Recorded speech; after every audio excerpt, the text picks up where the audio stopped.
Chapitre 4. Deux hommes dans la ville. Citation de Stephen King. Il n'y a que les ennemis qui se disent la vérité. Les amis et les amants mentent sans cesse, pris au piège dans la toile du devoir. Après une course sur les toits, Archibald attrapa la corde pour la nouer à son mousqueton avant de se laisser glisser jusqu'au balcon. Sans reprendre son souffle, il enjamba la balustrade et atterrit sur l'épaisse verrière dépolie qui surplombait l'entrée du musée. Puis, avec une souplesse féline et presque sans élan, il sauta de plusieurs mètres pour se réceptionner sur le parvis. « Pas mal ton numéro, l'acrobate, » jugea Martin, toujours en planque derrière sa colonne Maurice. Le jeune flic sortit son arme, prêt à intervenir. Enfin, il touchait au but. Sans qu'il sache vraiment pourquoi, le célèbre voleur avait fini par contaminer son esprit jusqu'à l'obsession. Il s'était juré d'être le premier à percer son mystère.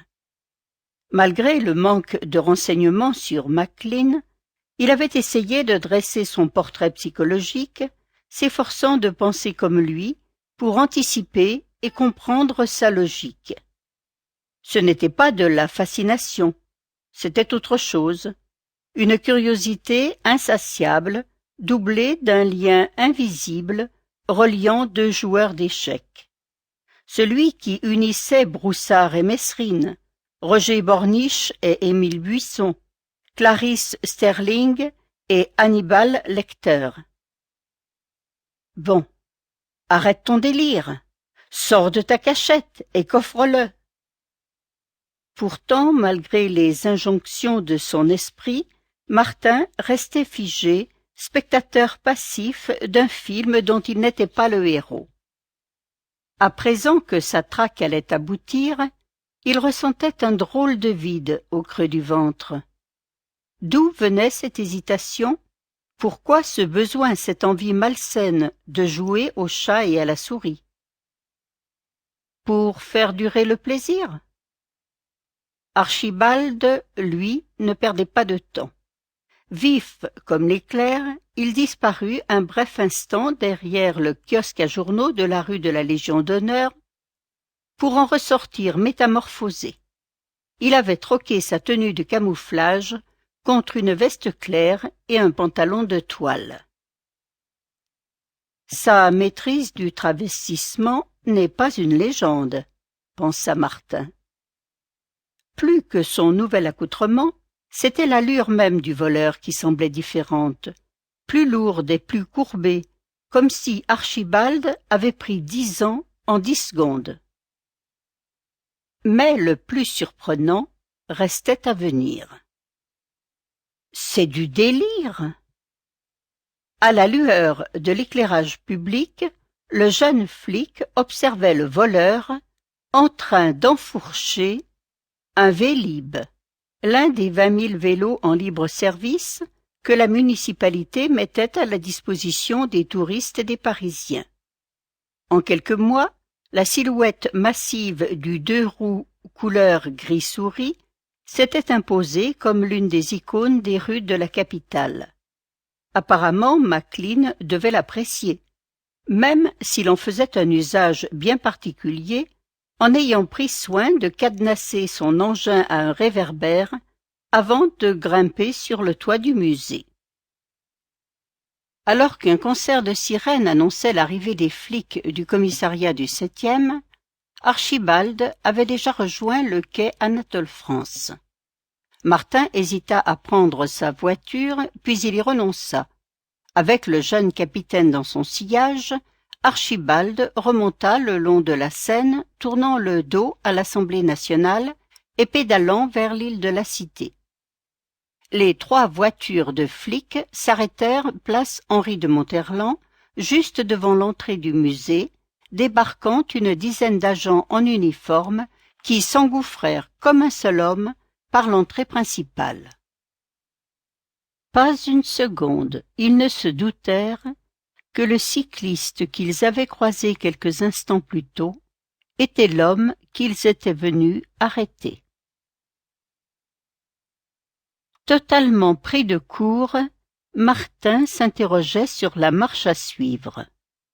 Archibald avait rejoint le trottoir qui longeait les quais et pédalait à un rythme plutôt tranquille à contresens de la circulation. Pas une seule fois il ne se retourna pour voir s'il était suivi. Sur le trottoir d'en face, Martin ne le quittait pas d'une semelle. Heureusement, le Vélib était bien visible. Bande réfléchissante sur les roues, éclairage puissant à l'avant et à l'arrière, ce qui permettait de ne pas le perdre de vue. En plus, la bécane était entièrement carénée, traînant une armature qui encapsulait ses câbles et ses freins, mais devait peser 1 tonne et couper toute velléité de se prendre pour Bernard Hinault. À présent, le vent soufflait fort, faisant claquer le bouquet de drapeaux tricolores de l'hôtel de la Caisse des dépôts.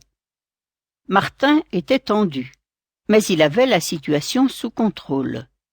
Même si Archibald le repérait, il ne pourrait pas lui échapper. Pas à cette distance. Martin faisait un footing sérieux presque tous les matins, courant jusqu'à l'épuisement pour repousser ses limites. Si l'autre essayait de piquer un sprint, il ne le laisserait pas démarrer. Toutefois, il était obligé de rester sur ses gardes, ne voulant prendre aucun risque de se faire distancer. Les 2 hommes dépassèrent le pont Royal avec son dos d'âne et ses arches en plein cintre qui reliaient la rue de Beaune au pavillon de Flore. Archibald semblait goûter sa promenade nocturne, pédalant nonchalamment, humant l'air de la nuit avec la délectation d'un touriste. À l'avant de sa bicyclette, 2 branches soutenaient un panier métallique qui faisait office de porte-bagages. Archibald y avait calé un sac marin kaki tout droit sorti d'un surplus militaire. Un sac qui contenait un tableau de Van Gogh d'une centaine de millions d'euros.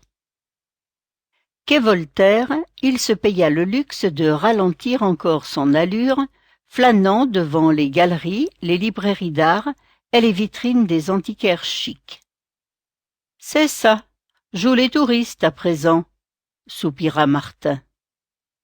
Pourtant, presque malgré lui, le flic se laissa gagner par le charme du quartier. De nuit, le quai Voltaire semblait hors du temps, et il suffisait de pas grand-chose pour s'imaginer un siècle en arrière. Du temps où Ingres et Delacroix avaient leur atelier dans le quartier, du temps où Baudelaire écrivait Les Fleurs du Mal dans un hôtel tout proche. Une publicité agressive, placardée sur un abribus, ramena brusquement Martin à la réalité.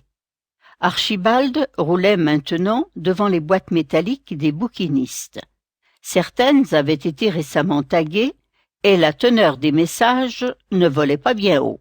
« Jamila, je t'aime. »« Régis est un con. »« Sarko, facho. » Ségaud est à la politique ce que Paris Hilton est à la culture. Juste après le pont du Carrousel, le voleur apprécia en connaisseur le magasin Sennelier. Les couleurs du quai, qui avait fourni en peinture et en toile aussi bien Cézanne que Modigliani ou Picasso. À côté, 2 plantons en faction taillaient une bavette devant l'appartement de l'ancien président Chirac. Archibald passa devant eux en souriant. Puis le voleur se lassa de jouer aux touristes et pressa son rythme. Pas assez cependant pour que Martin se sente en danger.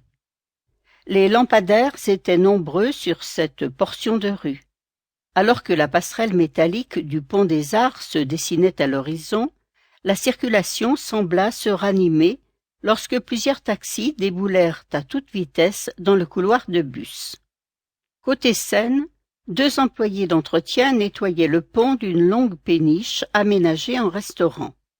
Un véhicule vert et blanc, propreté de Paris, s'était garé sur un bout de trottoir, warnings allumés et moteur tournant, mais son chauffeur s'était évaporé. À présent, Archibald pédalait sec. Il passa comme une flèche devant la coupole de l'Institut, forçant Martin à courir à un rythme plus soutenu. Dans la tête du jeune flic, des intentions contraires se bousculaient. Fallait-il arrêter McLean tout de suite ou prendre le risque de le pister le plus loin possible?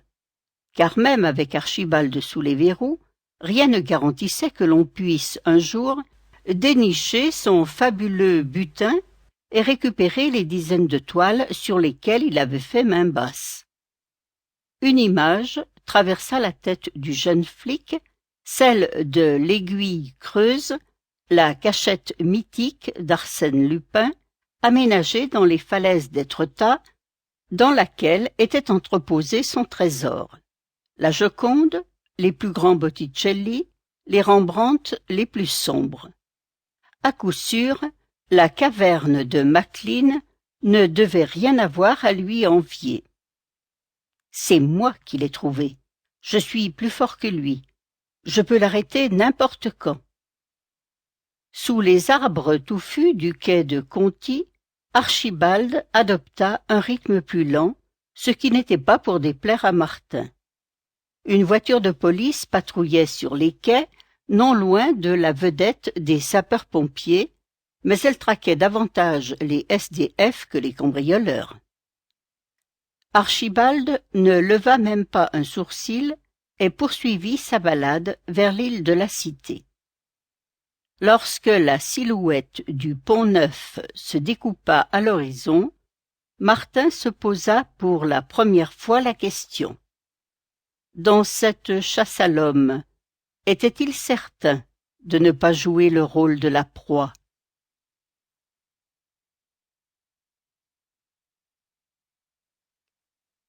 Quai des Grands Augustins, le voleur abandonna sa bicyclette au pied de la fontaine Wallace, dont les 4 cariatides soutenaient avec grâce une vasque en fonte, ornée de dauphins et de divinités fluviales. Archibald récupéra le sac marin et le cala sur son épaule avant de s'engager sur le Pont-Neuf. Pris de court, Martin sortit à nouveau son arme, comme par réflexe, mais n'eut d'autre choix que d'emboîter le pas à Archibald, le suivant à découvert sur le même trottoir. Avec ses balcons en demi-cercle et les centaines de figures fantastiques qui ornaient ses corniches, le plus ancien pont de Paris était aussi le plus envoûtant. Ses 12 arches traversaient les 2 bras de la Seine, dessinant une élégante ligne brisée dont le dos d'âne culminait en un terre-plein central à l'extrémité de l'île de la Cité. Le pont était étrangement vide, balayé par le vent vif. Véritable caméléon, Archibald avait retrouvé souplesse et endurance. Son rythme de course n'avait rien à voir avec celui du cycliste pépère qu'avait filé Martin jusqu'à présent. En quelques secondes, il avait dépassé les 2 premières terrasses semi-circulaires qui surplombaient les corniches. Essoufflé et en sueur, bras armés tendus à l'oblique, canon pointé vers le sol, le jeune flic fut parcouru par un éclair de panique. Peut-être une voiture l'attendait-elle de l'autre côté du pont. Peut-être un complice allait-il surgir pour lui prêter main forte. Cette fois, les risques de perdre Archibald étaient trop importants pour continuer la filature. Martin leva le cran de sûreté de son arme, tira sur le ressort de la culasse et fit une première sommation. « Police! Halte !» Le voleur ralentit brusquement sa course. « Halte ou je fais feu !» enchaîna Martin pour profiter de l'effet de surprise. Cette fois, Archibald s'arrêta net. « Gardez vos mains en évidence et retournez-vous lentement. » Sans se le faire répéter, Archibald s'exécuta, et pour la première fois, Martin contempla les traits du voleur. Archibald était un homme d'une 60aine d'années, bien conservé. Ses cheveux brun argentés et sa barbe taillée court brillaient dans la nuit. Ses yeux verts, très clairs, presque rieurs, illuminaient un visage aux traits harmonieux qui avait gardé quelques traces noirâtres de crème de camouflage. Rien dans son expression ne reflétait la peur ou la surprise. Au contraire, tout respirait en lui l'amusement et la sérénité. « Salut, Martin. Belle nuit, n'est-ce pas ?»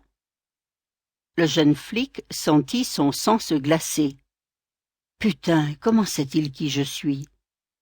Mais essaya de ne pas trahir sa surprise. « Bouclez-la et posez votre sac au sol. » Archibald lâcha le sac qui tomba à ses pieds. Martin remarqua cousu sur la toile du paquetage l'écusson de la Royal Air Force, l'aviation de l'armée britannique. « Si tu voulais vraiment m'arrêter, c'est devant le musée qu'il fallait le faire, Martin. »« Comment sait-il que... » ?»« Tu as eu ta chance et tu l'as laissé passer, » conclut le voleur. L'homme avait une voix de basse et traînait un accent écossais, roulant légèrement les R. Martin pensa à la voix de Sean Connery, qui gardait fièrement l'accent prononcé de son pays d'origine, quelle que soit la nationalité du personnage qu'il jouait. « Tendez-moi vos mains !» cria Martin, en sortant une paire de menottes de la poche de son blouson. Cette fois, l'Écossais n'obtempéra pas. « Tu n'as commis qu'une erreur, mais c'est la pire de toutes. Tu t'es laissé la possibilité de perdre alors que tu pouvais gagner. Une hésitation toujours fatale. » Martin était paralysé par ce brusque changement de rôle. Archibald continua.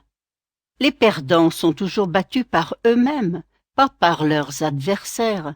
Mais ça, je crois que tu le sais déjà. » Le vent soufflait plus fort. Une bourrasque souleva un nuage de poussière, obligeant Martin à se protéger le visage. Imperturbable, McLean poursuivit. « Parfois, il est plus facile de perdre que de payer le prix que réclame la victoire, n'est-ce pas ?» Comme Martin ne répondait pas, Archibald insista. « Avoue au moins que tu t'es posé la question. »« Quelle question ?» demanda Martin malgré lui. « Si j'arrêtais McLean aujourd'hui, quel serait le sens de ma vie, demain matin ?» Le conditionnel n'est pas de mise, je vous arrête aujourd'hui, maintenant. Allez, fiston, reconnais que tu n'as que moi dans la vie. Je ne suis pas votre fiston, ok? Tu n'as pas de femme, pas d'enfant, pas la moindre petite amie régulière depuis des lustres? Tes parents, ils sont morts tous les deux. Tes collègues, tu en méprises une bonne partie. Tes supérieurs, tu trouves qu'ils ne reconnaissent pas ton travail. McLean avait beau être sous la menace d'un flingue, il gardait une assurance étonnante. Martin avait une arme et Archibald n'avait que les mots. Pourtant, à cet instant, les mots étaient plus efficaces qu'un pistolet automatique. Comme pour étayer ses paroles, les yeux d'Archibald pétillèrent. Il émanait de lui un mélange de rudesse et de raffinement. « Sur ce coup-là, tu as présumé de tes forces, petit gars. »« Je ne crois pas, » mentit Martin. Il chercha à se rassurer, serrant son pistolet, mais l'arme semblait peser 1 tonne. Il avait les mains moites, et malgré les grips qui entouraient la crosse, le Sig Sauer lui glissait des mains. « Ce soir, tu aurais dû faire venir tes collègues, » asséna l'Écossais. Il attrapa le sac en toile posé à ses pieds, comme si le moment était venu pour lui de prendre congé, et en sortit l'autoportrait de Van Gogh qu'il brandit d'une main au-dessus du vide. « C'est le tableau ou moi ?» prévint-il, faisant mine de le balancer dans le fleuve. Martin sentit l'affolement le gagner. Ses yeux étaient scotchés au tableau dont le bleu intense formait un halo hypnotique. Quelque chose ne collait pas. À sa connaissance, Archibald était un esthète, un vrai connaisseur, pas le genre d'homme à risquer de saccager un tel tableau, même pour assurer ses arrières. Certes, l'année dernière, il s'était distingué en sabotant l'exposition polémique de Jeff Koons au château de Versailles. La bombe artisanale qu'il avait placée sur le homard géant, accroché dans l'un des salons, avait pulvérisé la sculpture de l'artiste contemporain. Mais Jeff Koons n'était pas Vincent van Gogh. « Ne faites pas le con, Maclean. »« Pas facile comme choix, hein ?»« Jamais vous n'oserez, » le défia Martin. « Je vous connais mieux que vous ne le pensez. »« Dans ce cas, hasta la vista, fiston !» cria Archibald en jetant de toutes ses forces la toile vers les eaux sombres du fleuve. Pris de panique, Martin grimpa sur le rebord de la terrasse qui surplombait la corniche. À cause du vent, la Seine était aussi houleuse qu'une mer agitée. Martin avait toujours détesté nager et n'avait plus mis les pieds dans une piscine depuis le concours de lieutenant de police où il avait frôlé la note éliminatoire. Mais cette nuit, que pouvait-il faire d'autre? Il prit sa respiration et sauta dans l'eau noire. La vie de Van Gogh était entre ses mains. Archibald traversa le deuxième bras de la Seine, puis descendit vers le port du Louvre où était garée une voiture anglaise de collection. Il s'installa au volant et rejoignit le quai François-Mitterrand avant de se fondre dans la nuit.